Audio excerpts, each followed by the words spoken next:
एक हिंदुस्तानी यूके का वजीर आजम कैसे बन गया। इस कहानी को समझने के लिए हमें थोड़ी यूके की पॉलिटिक्स को समझना होगा। यूके में दो पार्टीज हैं, एक लेबर पार्टी और दूसरी है कंजर्वेटिव पार्टी। इस वक्त कंजर्वेटिव पार्टी की अक्सरियत है और वजीर आजम भी इन्हीं के बन रहे हैं। 2019 में बोरिस जॉनसन वजीर आजम बनते हैं। बोरिस जॉनसन 2022 में इस्तीफा दे देते हैं। इनको इस्तीफा क्यों देना पड़ा? कई स्कैंडल बने इनके। इनमें से जो सबसे बड़े स्कैंडल थे उनमें से एक लॉकडाउन के दिनों में प्राइम मिनिस्टर हाउस में इनकी बर्थडे पार्टी का होना है और इसके बाद मुसलसल कई पार्टीज की बोरिस जॉनसन ने। इसमें हैरत की बात यह है कि वहाँ की जो लोकल पुलिस है वो इंक्वायरी करती है और फिर इनके ऊपर फाइन भी लगाती है, जिस पर आगे चलकर इनको माफी भी मांगनी पड़ती है। दूसरा बड़ा स्कैंडल इनका बनता है प्राइम मिनिस्टर हाउस की रेनोवेशन का। इनको जितना ग्रांट किया गया इससे ज्यादा इन्होंने खर्च किया और ये खर्चा इन्होंने आवाम की तरफ से मिलने वाले चंदे से किया था।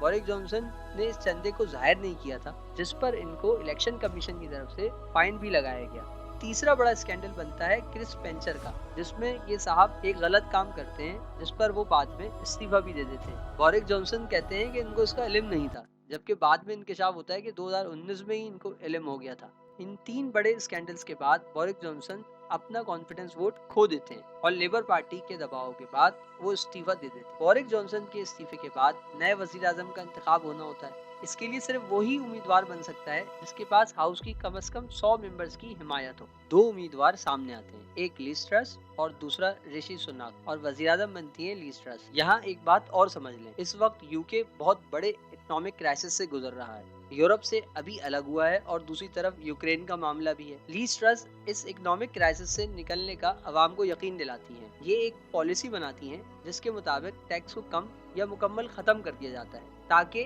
दौलतमंद और ज्यादा ग्रोथ कर सके, जिसका फायदा आम आवाम को मिल सके। लेकिन इसका फायदा होने के बजाय नुकसान होता है और पाउंड अपनी तारीख की कम तरीन सतह पर आ जाता है और सिर्फ 44 दिन बाद ये खातून इस्तीफा दे देती है। अब तीसरी बार वजीर आजम बनने का मरला आता है। 100 उम्मीदवारों की हिमायत लेकर ऋषि सुनाक यूके के पहले हिंदुस्तानी वजीर आजम बन जाते हैं।